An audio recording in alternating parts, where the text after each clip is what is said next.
1 hour absolute Batman attention span test. Now you're kinda crazy if you finish this challenge, but I know most people won't. But this is literally everything that's taken place in the absolute Batman comic so far from start to finish.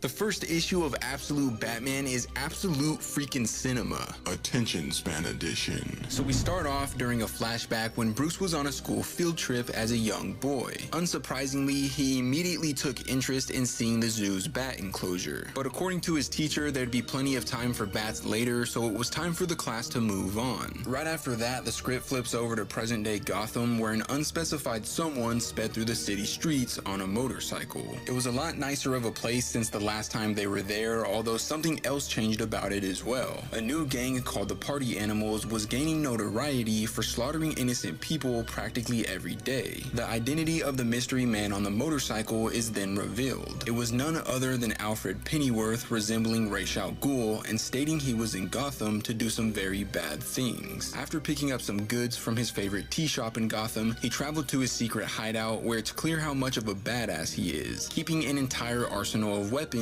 above his bed. Moments later, he made some tea and tried reaching out to his daughter, who doesn't really seem like she wants anything to do with him. After leaving her a voicemail, he signed into his digital command station for a briefing with his boss. And it isn't clear who his boss is or who he's working for, but they inform him that the new Party Animals gang was butchering citizens at random and raised the crime rate by 700% just within the last 3 months. Alfred was already aware though, because he read their document, and honestly he wasn't really intrigued by them. He was frustrated that his boss pulled him out of Singapore because he was so close to taking down the target he was tracking for the last 5 years. His boss wasn't concerned about that though, stating he was needed in Gotham and his assignment was strictly surveillance. An engagement with the Party Animals was unpermitted, but he did have authorization to engage with the Batman if he disrupted their operation. After that, Alfred headed out to his bike to scope out coordinates and look for possible targets, only to be reminded just how much he hated Gotham City because his bike just got stolen. The comic then jumps over to Croc's gym, where a young kid resembling Jason Todd and Dick Grayson was getting in shape for his date that night, only to be interrupted by the hulking unit Bruce Wayne, telling him it was his turn on the bag. Each and every strike of his sent the bag flying, and everyone in the gym acknowledged his power. As he continued training, he started having more flashbacks of the zoo trip from earlier. It turns out that the teacher was actually his father, and something had to have went wrong there, because as the memories flooded his mind, his rage began increasing, and he incorporated more and more force with each new blow he threw. So much so that the bag eventually broke, with the sand pouring all over the floor. The owner of the gym, Waylon Jones, most known for being Killer Croc, watched as the incident unfolded, so after Bruce apologized to him, he told him it'd be 90 for the bag and 30 to clean the sand. Moments later, they started catching up with each other's lives, which eventually led to Waylon inviting Bruce to play poker with Eddie, Harvey, Oz, and maybe even Selina. So not only is Bruce friends with characters that are usually his rogues in this universe, but he also grew up with them as a kid, as Waylon stood next to a picture of all of them together. Unsurprisingly though, Bruce said he was busy, so he couldn't go to poker, and also wouldn't be attending the town hall meeting later that night concerning the Party Animals. The story then jumps over to a massive party yacht where the actual leader of the Party Animals was having a meeting with a Falcone and a Maroni. Sooner or later, the two of them told him they were done with his sick and twisted games and wanted him and his boat to sail away by dawn. Unintimidated by their threats though, the unnamed leader presented them with his collection of masks, which were literally faces of various members of their family he already killed. And while toasting with some glasses of champagne, he pretty much gave them the same treatment. As we move forward, we're finally given our first look at Bruce donning the Batsuit while overlooking the city of Gotham. The reason being was because Gotham's mayor Jim Gordon was holding a town meeting that night pertaining to the Party Animals' ongoing Slaughterfest. So it was pretty much mandatory for Bruce to monitor the gathering to prevent possible disaster. As the meeting took place, it was clear how displeased Gotham citizens were with Mayor Gordon, some of them stating he should be replaced by someone else. The Party Animals were running rampant, preventing them from walking to work and feeling safe. Meanwhile, on a nearby rooftop, Alfred asked his boss if he could have permission to engage because the town hall was about to be interrupted by the very people they were having a discussion about. Nevertheless, his boss denied his request request, and the people inside the facility proceeded criticizing Mayor Gordon's leadership until a massive explosion caused by the party animals erupted. In a moment of panic, the citizens in attendance hit the ground in fear for their lives, and soon enough the gang was taking shots at Mayor Gordon, so he hit the ground as fast as possible, urging his daughter Barbara to evacuate the building immediately. However, as the gang's reinforcements began approaching, their party was interrupted by Vengeance, sneaking behind the unsuspecting intruders and scooping them up with his bat tendrils. After that, Bruce approached Officer Barbara and Officer Bullock, telling them not to open the door despite whatever they hear. And I want you to remember that as we move forward, because that phrase is actually really important to Bruce. It's kind of like his version of Peter's "with great power comes great responsibility." And that's one of the reasons I'm already so in love with this version of Batman, because he's kind of like a combination of my two favorite heroes of all time, him and Spider-Man. You see, while he was speaking to the officers, he was actually upside down hanging from the ceiling with his bat tendrils. And they're not officially called bat tendrils, I just think it sounds cool, but he uses them almost just like Spidey, because after using them to shield himself from gunfire, he unhesitantly leaps down from the ceiling, uses them to wrap up one of the party animals, and then hurls him so far that he crashes into a window. And if it worked that time, it could work again, so he repeated the same process with another member, only this time they were slammed into a light post. Now after that, he literally started walking on these things. Like, these are the coolest Batman gadgets ever, allowing him to kick two other targets in the face. Meanwhile, as Pennyworth watched from afar, he wasn't ready to take out Bruce just yet, because he wanted to see how he'd react when confronted by a large group of threats. And you already know how my boy Bruce reacted. He started beating the brakes off these people, pulling off his bat ears, hurling them into their shoulders, jamming them into their chest, and using his arm guards to slice them up even further. But despite how seemingly gruesome he was, he still stuck to his no-kill rule.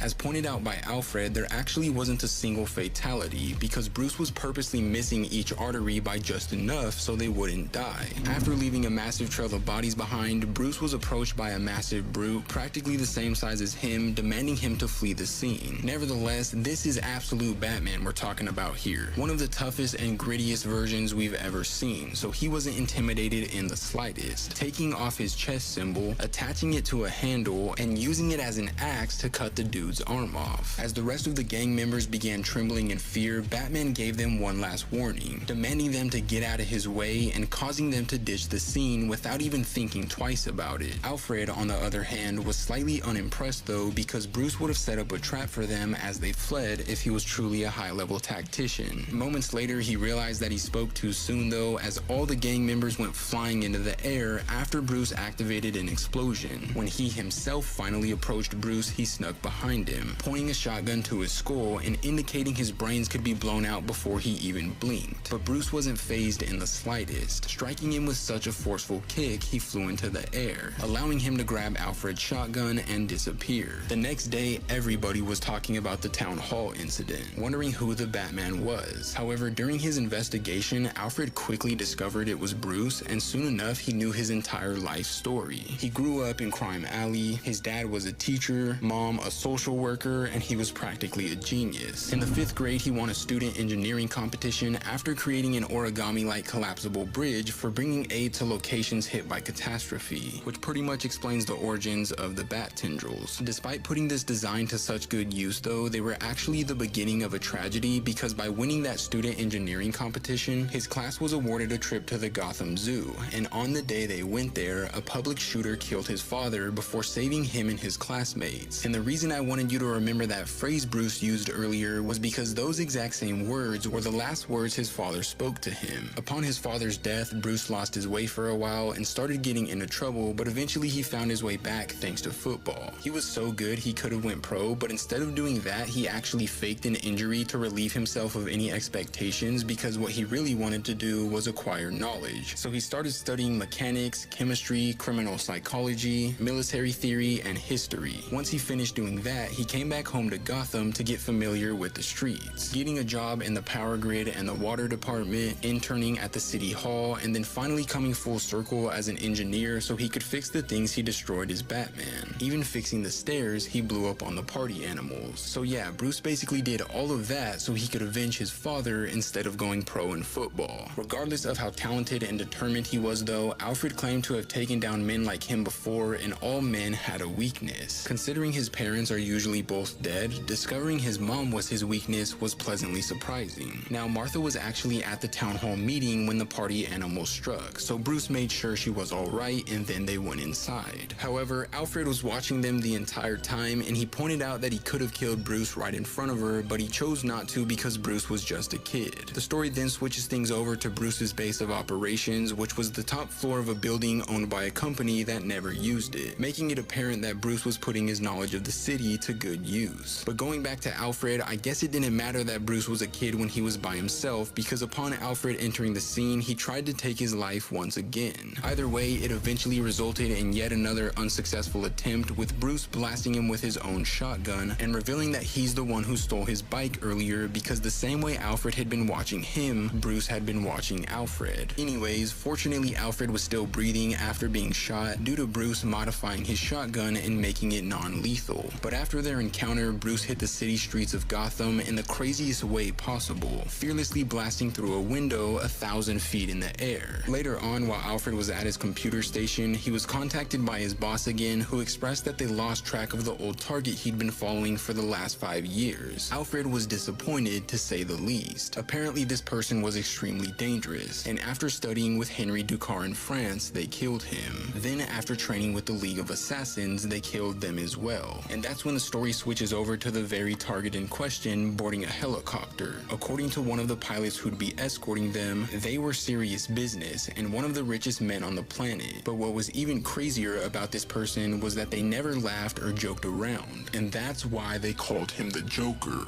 The second issue of Absolute Batman is finally here. Cue the cool Batman music.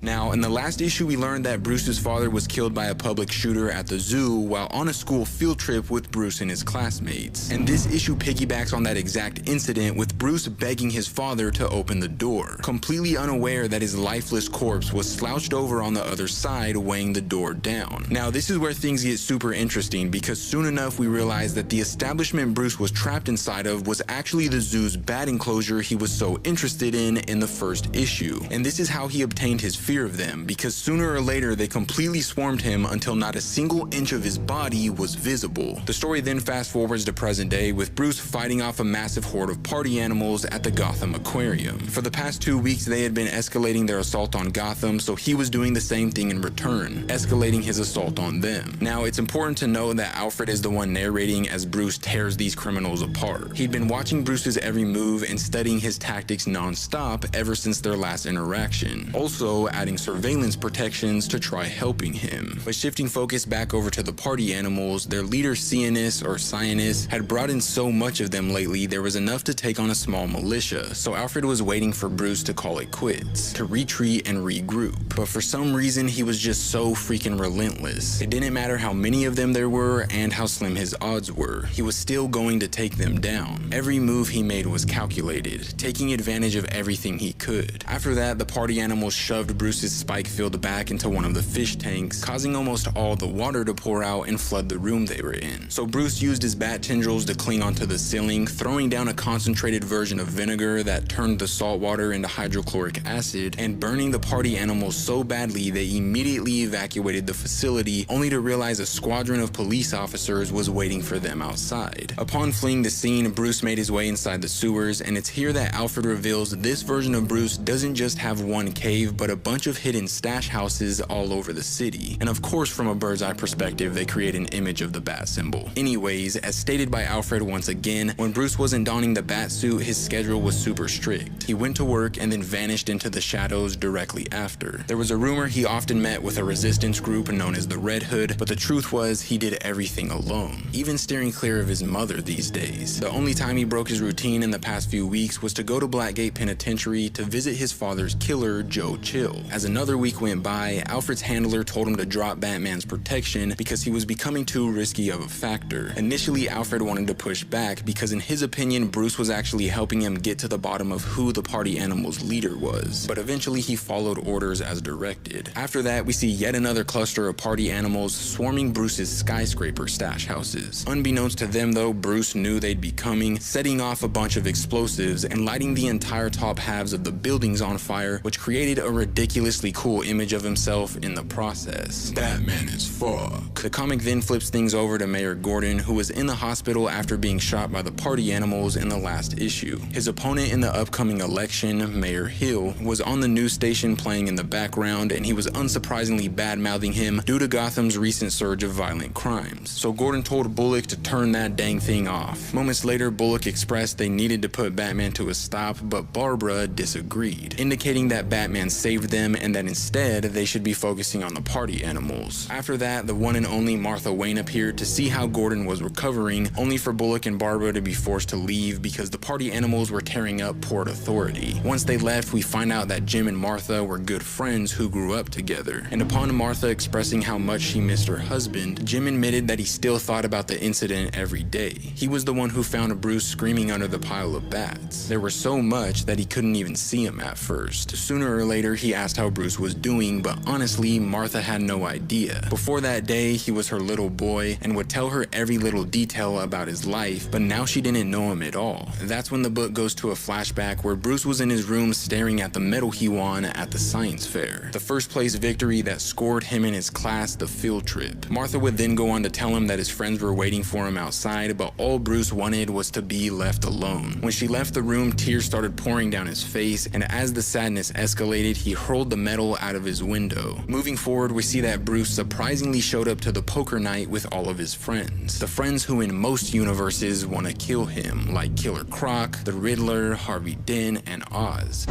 And screw you, Oz, I can't wait for Bruce to beat the blubber out of you for what you did to Vic. Anyways, during their game, Bruce pulled out a party animal helmet, stating that he found it while helping repair City Hall. After a quick analysis, the Riddler indicated it was equipped with a geographical information system sharing targets on a private GPS network, and if they were able to decode it, they'd be able to predict the party animals' moves. Moments later, Bruce asked Oz if the party animals were moving in on everyone's territory, which pretty much implies that Oz is still just a gangster in this universe. But according to him, the party animals weren't out for anyone's territory and were only looking to wreck the city. Now, it only grows more and more apparent that Bruce didn't come here to catch up. Instead, he was just using his friends' various lines of work to gain answers. And after asking Harvey Dent what his take on them was, Harvey assured him it was all just for money, but he had a theory that Mayor Hill, the man running against Gordon in the upcoming election, was working with them because someone down at City Hall told him Hill had been raking in a lot of cash recently. So of course, Bruce's next move was to break into Mayor Hill's office to see if there was any unusual and suspicious activity. Upon his arrival, he whipped out his USB and plugged it into Hill's computer, discovering a sketchy looking file reading Arkham. But before being able to go any further, none other than the leader of the party animals himself appeared on a giant screen. He was happy to finally meet Bruce, but indicated they didn't have much time to speak because not only were the police waiting for him outside, but his henchmen were closing in on him as well. And what happens next is just pure D1 linebacker durability, because Bruce is literally blasted with an RPG and he just stands there unfazed. Knowing he had to get out of the building as soon as possible, he then jumped down a nearby elevator shaft, only to be confronted by Mr. Pennyworth asking him to hear him out because he had some info on their targets and believed they could help each other if they worked together.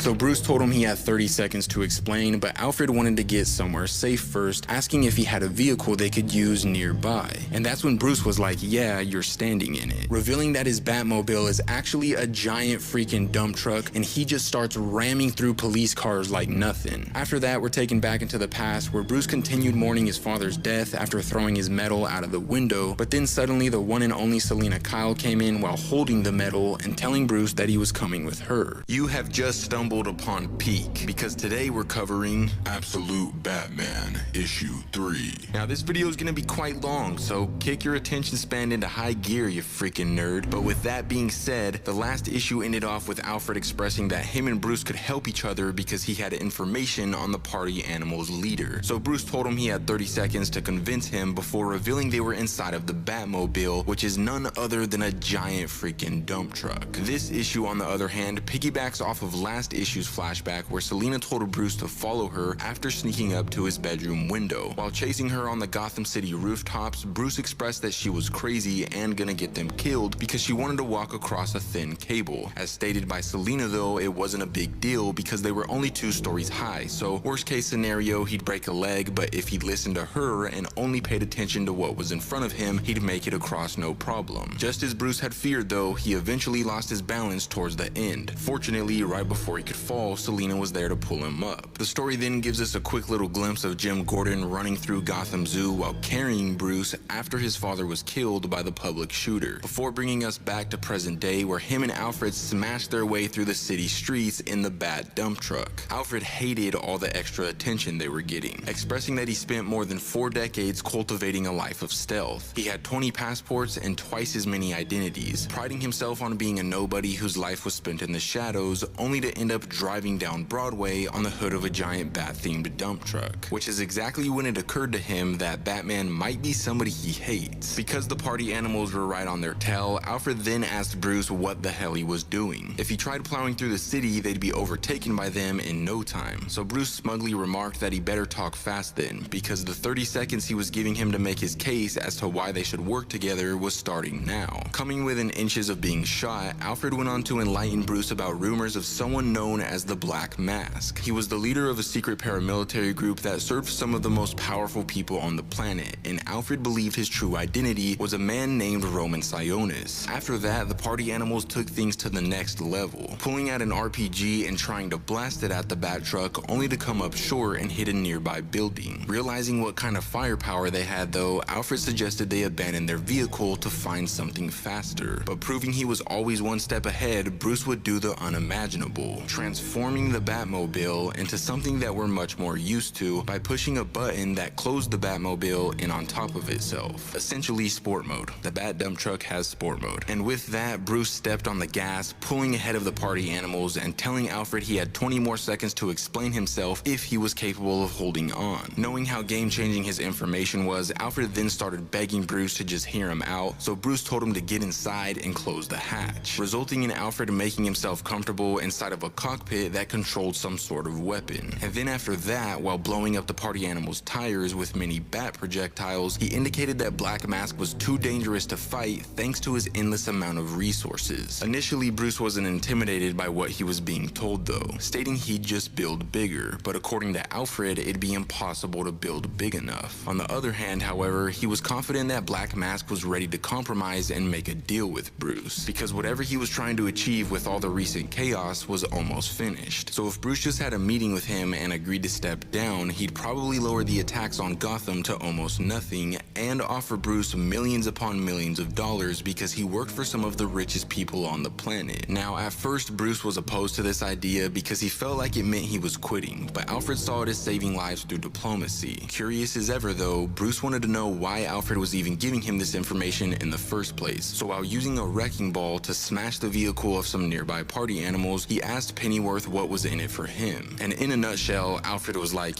if this deal goes through, I'll get to leave this shithole city and go back to what I was doing before, which was tracking the Joker. But why would he get to leave? Well, because in order for Bruce to get paid in this deal, Black Mask would be required to make some very large transactions, giving Alfred's handlers enough information on him to take him down. So Alfred saw it as a win-win. He'd be permitted to leave, and Bruce would be able to build Batman bigger than ever with his newly acquired wealth. Nevertheless, after getting the party animals off their tails, they were eventually put to a stop and pinned down in between a large body of water and the entire GCPD. So Alfred pulled this lever in front of him as ordered by Bruce, completely oblivious he'd be ejected out of the vehicle into the water. And speaking of water, Bruce would then make the Batmobile go full-on submarine mode, traveling the depths of the ocean until reaching his nearest stash house. As we move forward, we're brought back to the flashback from earlier again, with Bruce asking Selina how her new foster home was. So Selina indicated that she wasn't there anymore because things got really bad. After hearing this, Bruce was heartbroken, so he suggested she come stay with him and his mom because his mom had a soft spot for her. But feeling as if she was nothing more than a burden, Selena declined his offer and suggested they switch the topic to something happier. Making their way to a nearby theater, the both of them would then sneak in through the back and begin watching a screening of Zorro. But before seeing what happens next, we come back over to present day with the Riddler showing Bruce a robot he created called Al that contained around 4/5 of all human knowledge. Upon Bruce asking Al how the party animal's ape skulls worked, it told him they had 3 main functions: protecting the wearer's identity, creating a wallet for the wearer connected to a private cryptocurrency network called Blackcoin, and providing objectives with different valuations. Now, these objectives were things like arson, robbery, and murder, each having their own value in Blackcoin, and we're talking tens and hundreds of thousands of dollars. So by completing different tasks, members of the party animals could become super wealthy super fast, which explains why they were committing crimes so frequently. After learning all of this, Bruce asked Al another question: how would someone disrupt this cryptocurrency network? Al was certain it wasn't possible though, because the network was satellite based and far too expansive. It might be possible to take out a local server, but due to there being hundreds and maybe even thousands of these masks all over the world, it'd be impossible to take down the whole thing. A few moments later, Bruce would get a call from Harvey Dent about information regarding the Arc-M fund. If you don't remember, right before being interrupted by Black Mask in the last issue, Bruce discovered a suspicious looking file named Arc-M, and so Harvey Dent looked deeper into it for him, discovering that a lot of the funding came from a company called JK Holdings, whose specialty was building highly secure private prisons. And not just any prisons, but black sites. So whatever was happening at these places was definitely bad news. After that, the story shifts its focus over to Commissioner Bullock, who for some reason was meeting up with Mayor Hill, Jim Gordon's opponent in the upcoming election. Now, Hill swore they weren't meeting up so he could win Bullock's vote, but it soon becomes very clear that that's exactly what he was trying to do. Because upon boarding a yacht, we discover that the yacht was Black Mask's, who just so happened to be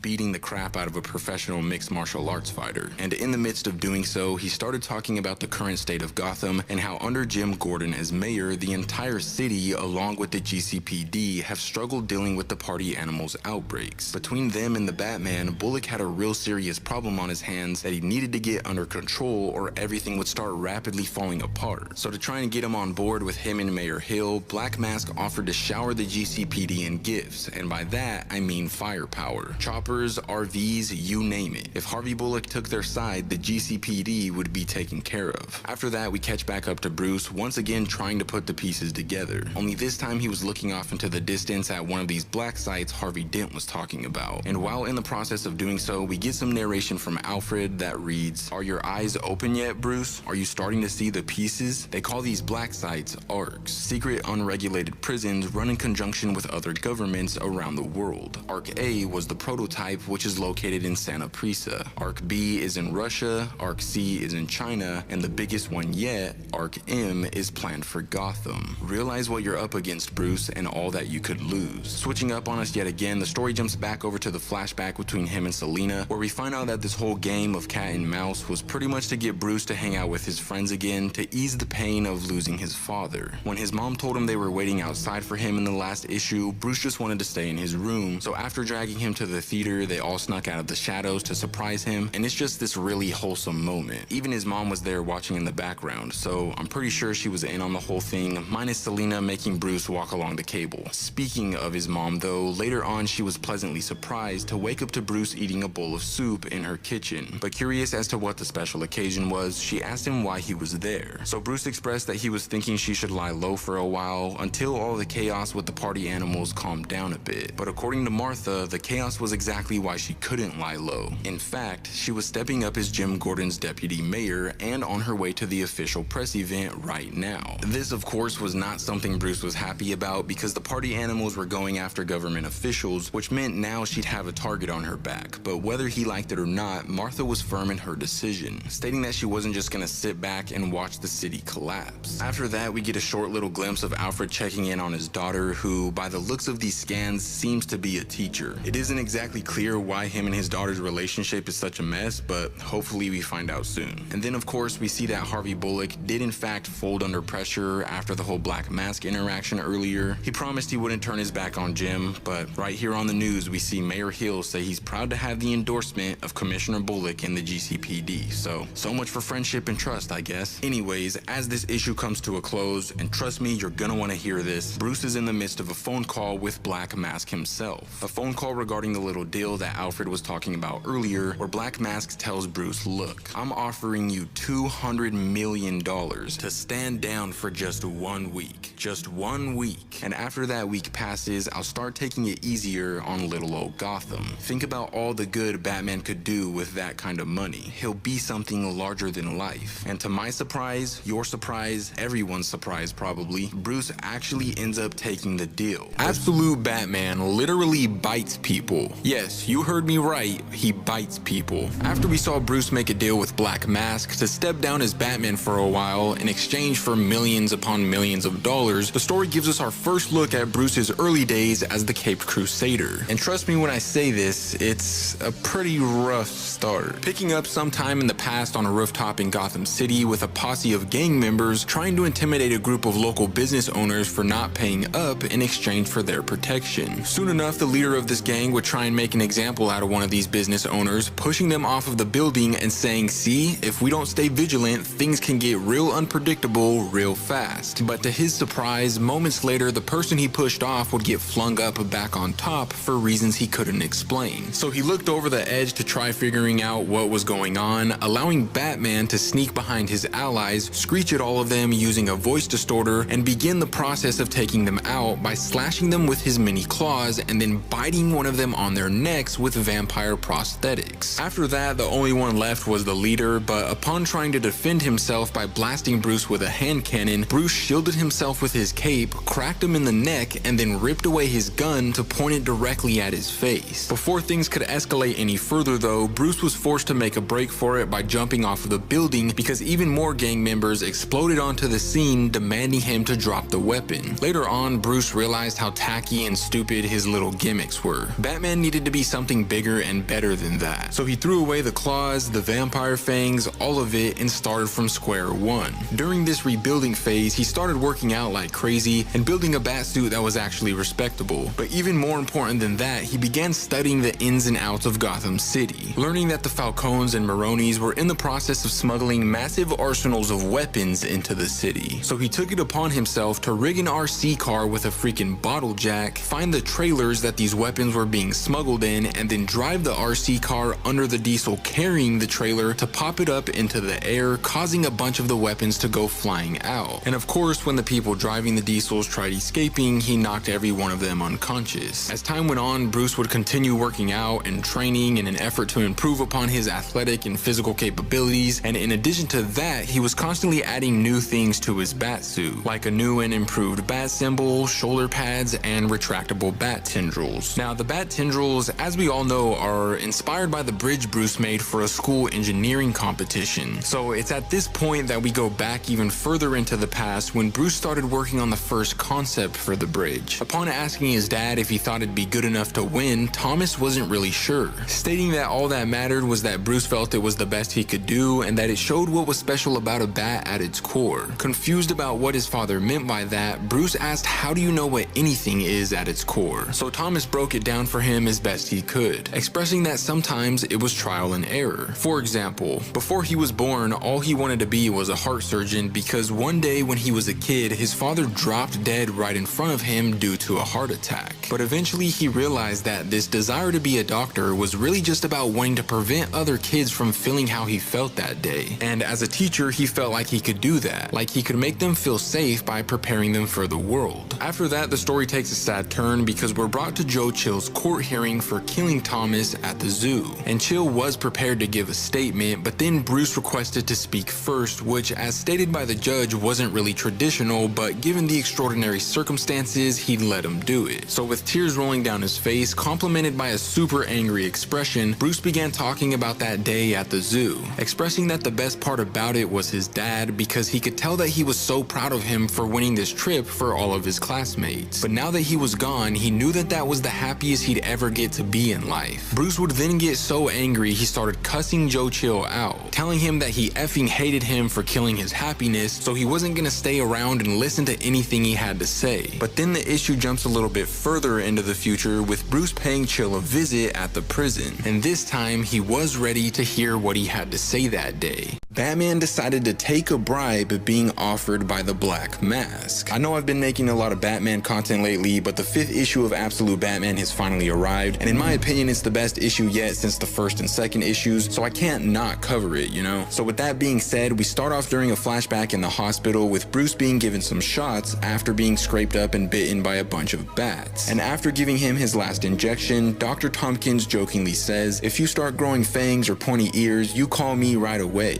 Otherwise, this should be the end of you and bats." After that, we get a quick little glimpse of Bruce, Martha, Gordon, and Bruce's friends standing in the rain above Thomas's casket during his funeral service, only to be guided back over to present day, where Alfred and various members of the party animals were keeping tabs on Bruce as he sped through the city streets of Gotham to meet with the Black Mask. And what's crazy is that despite literally having a $140,000 bounty on his head, none of the party animals decided to take any shots at him. Because if you don't recall, this little deal they have going on consisted of them leaving each other alone for a while. If Batman agreed to step down and temporarily let the party animals run rampant, they'd leave him alone, eventually leave Gotham altogether, and also give him millions upon millions of dollars. Anyways, after that, the story jumps over to Martha and Mayor Gordon, realizing that Harvey Bullock was no longer on their side anymore in the upcoming election. Instead of endorsing Jim, he decided to endorse Mayor Hill, which caught Jim completely by surprise and kind of hurt his feelings because him and Bullock were close friends. But wanting to switch the topic from himself, Jim would then apologize to Martha for the memorial of Thomas's death because due to the party animals' chaos this year, Gotham decided that they weren't gonna turn the memorial lights on that honored Thomas's bravery that day out of fear that the party animals were gonna go there and cause a bunch of havoc. The story then takes us back into the past again at Thomas's funeral. While standing there in the rain, Jim couldn't help but feel obligated to bring Bruce some comfort, expressing that his father was a very brave man and that because of the incident they were gonna tear the Gotham Zoo down so he'd never have to look at it again. After that, we see current day Bruce sitting on top of a helipad being monitored by Alfred and the party animals yet again as he awaited the Black Mask. Upon his arrival, he assured Bruce that the money was already his, stressing that the code to the account was sent earlier that morning. But apparently Bruce knew that beforehand, saying that he already spent it on something. So Black Mask asked how much of it he spent, and Bruce claimed that he literally spent every single penny. And obviously $200 million is an insane amount of money to spend in the span of just a few hours, so out of curiosity, Black Mask asked him what he spent it on. But before we get an answer, the story goes back into the past again as everyone began leaving Thomas's funeral. However, before they officially departed, Bruce had one last thing to say to Jim Gordon, expressing that he didn't want them to tear the Gotham Zoo down. Instead, he wanted it to be something that shined and made everyone look so they didn't forget about his father. So that's why they decided to put up a memorial light for him, and also why the Gotham Zoo still stood in present day. But like I said earlier, this year they decided that they weren't turning it on thanks to the acts of the party animals. But as we go back to present day, we realize that Bruce wasn't gonna let that happen, putting all the money he was given by Black Mask on top of it to create his chest symbol, which upon turning it on created a giant bat signal to signify that he wasn't gonna play by Black Mask's rules and allow Gotham to suffer. So in a moment of anger and frustration, Black Mask called his men to his side, indicating that the deal was off and commanding them to swarm Bruce with everything they had. But to their misfortune, Bruce would go on to make a complete and utter mockery of them, using his bat tendrils to slash their faces and stab them in different parts of their bodies, breaking one of their legs by caving their kneecap in, and when one of them tried jumping on his back with a butcher knife, he extended the freaking spikes on his back into the dude's arms and proceeded to continue fighting with him stuck on his back until using his bat tendrils once again to slam him onto the ground. But while on the verge of defeat, Black Mask eventually ordered his men who were standing by on nearby buildings to use their net guns to trap Bruce inside, allowing him to grab Bruce's arm, bend it at the elbow with an unrelenting amount of pressure, which eventually caused it to snap when it was all said and done. However, despite such a devastating injury, Bruce was still smiling, indicating that Black Mask had already lost because he was broadcasting everything he confessed onto every single news station in Gotham.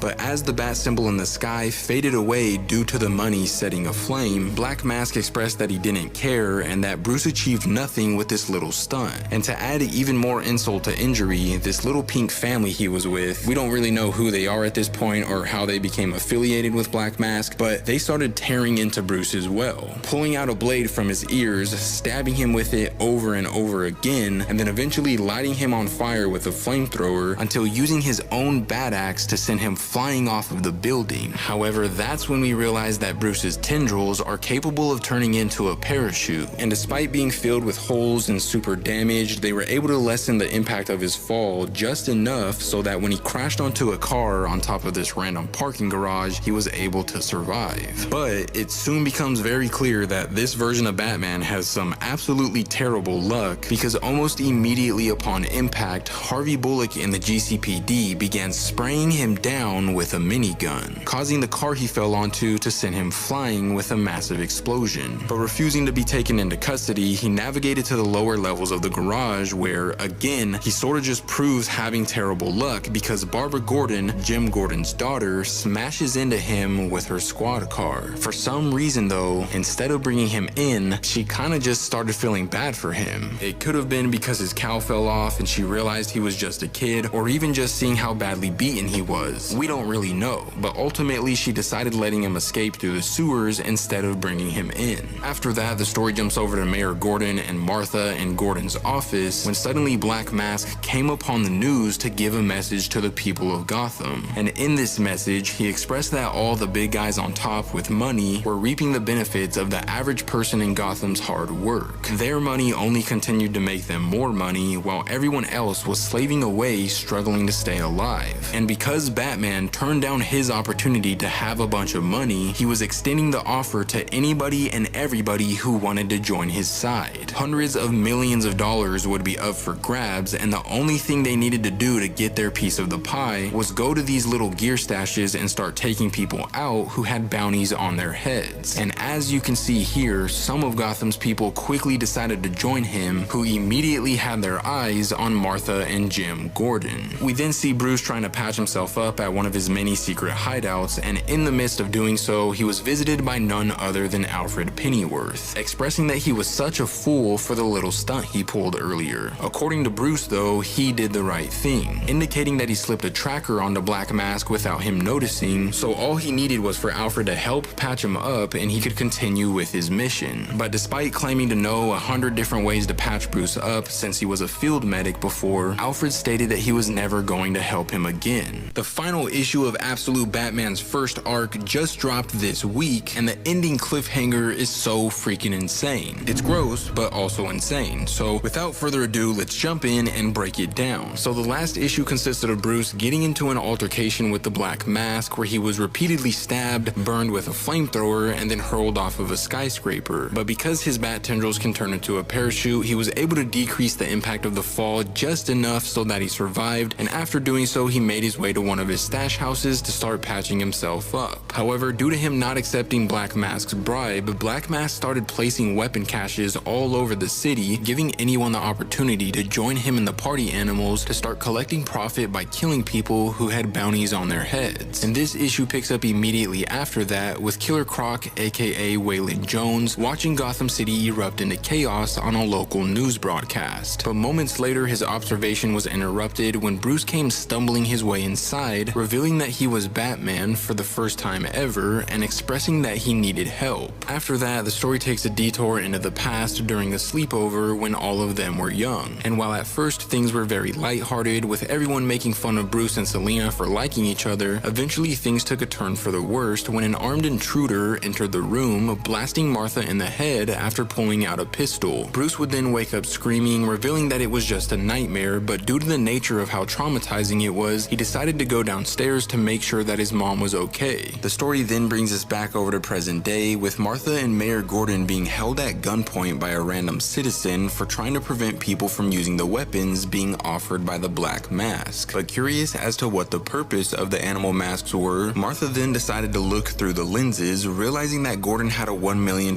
price tag on his head. After that, the story goes back over to Batman, but this time being escorted by his friend Ozzy in a small plane. During his time on board, Ozzy expressed that Bruce was effing crazy because Waylon wasn't his only friend that didn't know he was Batman. None of them knew. But now that the cat was out of the bag, they were all furious with him, with the exception of Eddie. Nevertheless, Bruce didn't really care what any of them thought of him and was solely focused on taking out a server located on Black Mask's yacht. So he jumped jumped out of the plane like a freaking psychopath, used his bat tendrils to glide his way down, and then absolutely obliterated one of the Black Mask's lackeys on the yacht's main deck. But because he wanted to make sure this punk wasn't capable of creeping up on him later, he then booted him off the edge of the boat after wrapping him up in a life jacket. Moments later though, the lackey's child came running out of the control room while trying to slash Bruce with a knife. So Bruce was like, you know what, I'm not dealing with this bullshit today. So once again he pulled out the life jacket, wrapped it around the little booger, and then booted him into the ocean. And by the time the kid's mom came out, Bruce put on the most devious grin I've ever seen, so she didn't even try to retaliate. She just jumped off the yacht herself. After that, the story goes back over to the city, with Martha trying to get the people of Gotham to realize that Black Mask was just using them to gain more control and cause more chaos. Not only did these people refuse to listen to her though, but moments later people who were already wearing masks realized that Martha and Gordon were both worth $1 million.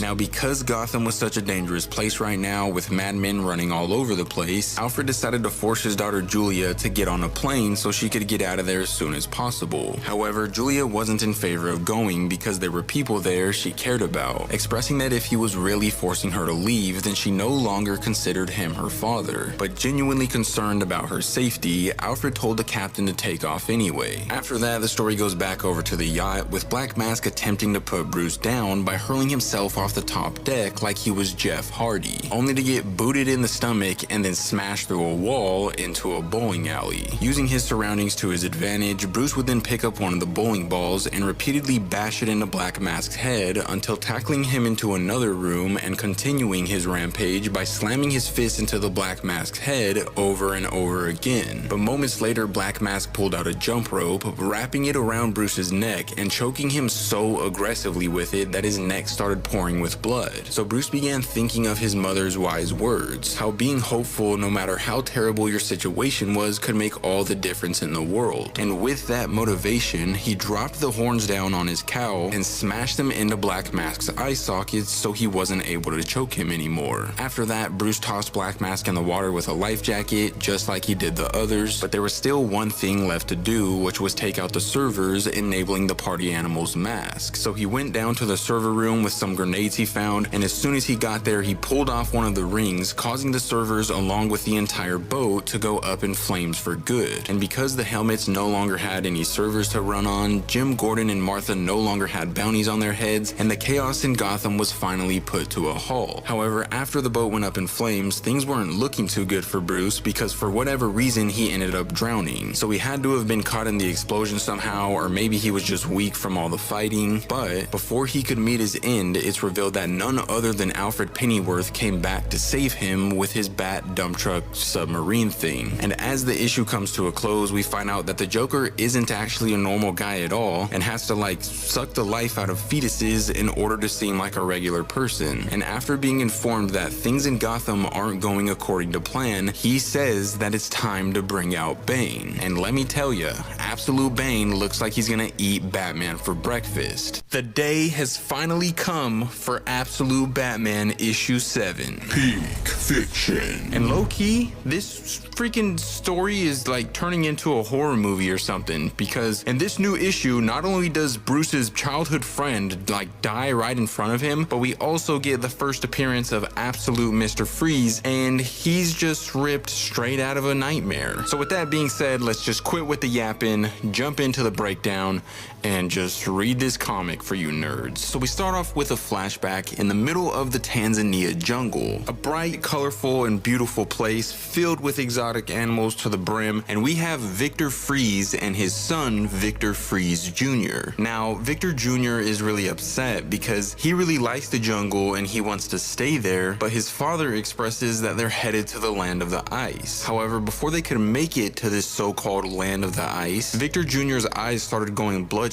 as if he was getting sick or having a terrible reaction to something, which immediately threw his father into a panic. But before being able to see how that situation escalates, the story jumps back over to present-day Gotham, where Bruce's friends were holding a little private memorial session for their friend Matches Malone, who recently passed away. And the name Matches Malone might sound a little bit familiar to some of you guys, because in the main universe, this is actually one of Bruce's alter egos that he uses to infiltrate the criminal underworld. But I guess in the Absolute universe, they're just making him an actual person. Anyways, after saying a few kind words about him, Harvey, Waylon, and the others started asking who was the last person to see him, which is when Bruce casually appeared out of nowhere, claiming that he was. After that, the story goes 1 week into the past to the very day of the incident, and we kind of find out how Match's death unfolded. So Bruce was walking on this bridge because him and Matches were gonna meet up together. But before reaching him, he indicated that Gotham had been such a mess lately in a bunch of different ways. For one, the entire city was under martial law now because of the whole Black Mask incident. For two, they were expecting to be hit by a freak snowstorm pretty soon. And for three, Bruce still hadn't figured out what exactly was going on at these black sites, specifically the one called Arc M that he discovered a few weeks ago. However, he did figure out that the crew building this site worked for a company called JK, and upon doing so, he called up his friend Matches to forge some work papers for him so he could get in on the action and figure out what was going down at this place. But for some reason, when their paths finally crossed, Matches was acting really strange and paranoid, behaving as if he was being followed or something. And it turned out that the reason he was acting like that was because he did even more than Bruce asked of him. Not only did he get him the papers he wanted, but he actually spent every day of the last week on Arc M's crew gathering intel from the inside. And upon finding this out, Bruce was pissed. He isn't exactly a fan of his friends or family putting themselves in harm's way. So Matches started assuring him that everything was okay and that the intel he got was worth it. The stuff they were doing at that place was downright wrong. And besides, Bruce was always such a good friend and he felt like he owed him. But before being able to further break down what terrible business went down at this place, for reasons unknown, every single pore in Match's body expanded itself way beyond their normal size until blood started gushing out of them so rapidly that he died instantaneously. Now, after that, the story goes back over to present day, with Bruce expressing that his theory was that whoever killed him used some kind of biological weapon. And upon hearing this, all of Bruce's friends were completely dumbfounded.